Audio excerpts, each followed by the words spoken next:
तंहिंजे करे अॼु जेको पाण सभु गॾु थिया विस्पतिवार एकांत जो मक़सदु मालिक सां मिलणु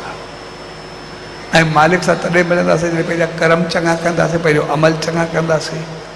पंहिंजो पाण खे मालिक जी रहमत सां मिलाईंदासीं ऐं उन सां मिलाईंदासीं तॾहिं जॾहिं मौन रहंदासीं, पंहिंजो पाण खे ॾिसंदासीं त मूं में कहिड़ा गुण कहिड़ा अवगुण आहिनि, पंहिंजो पाण खे संवारींदासीं ऐं पोइ हिकु हिकु त्योहार हिकु हिकु ॾिणु हिकु हिकु रस्म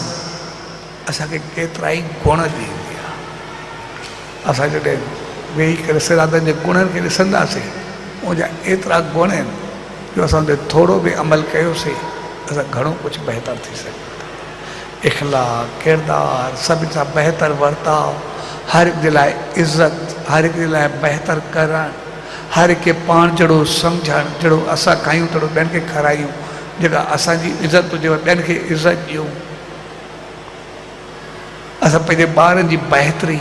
भई वॾनि खे इज़त ॾींदासीं, ॿार ॾिसंदा मूं थी करे मिलंदा हिन लोक में चङो थियणु असांजा वॾा जेको चाहींदा आहियूं जीअं असां चाहींदा आहियूं असांजे ॿारनि जो इख़लाक़ किरदारु हुजे तीअं असां पंहिंजो पाण खे ओड़ो वॾनि खे थी ॾेखारियूं। केतिरा ई गुण, केतिरियूं चङायूं असांजे साम्हूं पंहिंजो पाण अची विया। हक़ीक़त में श्राद्ध ॻोढ़ा ॻाढ़ण जो त्योहार न हूंदो आहे वॾनि खे यादि करे, पर वॾनि खे तिरपत करण जो त्योहार हूंदो आहे, वॾनि खे ख़ुशी ॾियण जो त्योहार हूंदो आहे ऐं वॾा असांखे ख़ुशि ॾिसी करे ख़ुशि थींदा आहिनि, असांजे इख़लाक़, किरदारु, नाले, शान, मान खे ॾिसी करे ख़ुशि थींदा आहिनि, असांजी बहितरी, ख़ुशी, ख़ुशहाली खे ॾिसी करे ख़ुशि थींदा आहिनि। असां कंहिंसां चङो हलंदा आहियूं त जेको असांजे करे वॾनि जो नालो थींदो आहे उन असांजो ॿार को चङाई करे ऐं कोई चवेसि यार कंहिंजो पुटु तूं कमु कीअं कयो आहे, वॾनि खे कहिड़ी ख़ुशी थींदी आहे। त साॻे नमूने असां पंहिंजो पाण खे किरदारु, इख़लाक़ जो नालो सिरांदा, बहितरी, चङाई जो नालो सिरांदा, ॿारनि खे सिख्या जो नालो सिरांदा, असांखे चङो थियण जो नालो सिरांदा,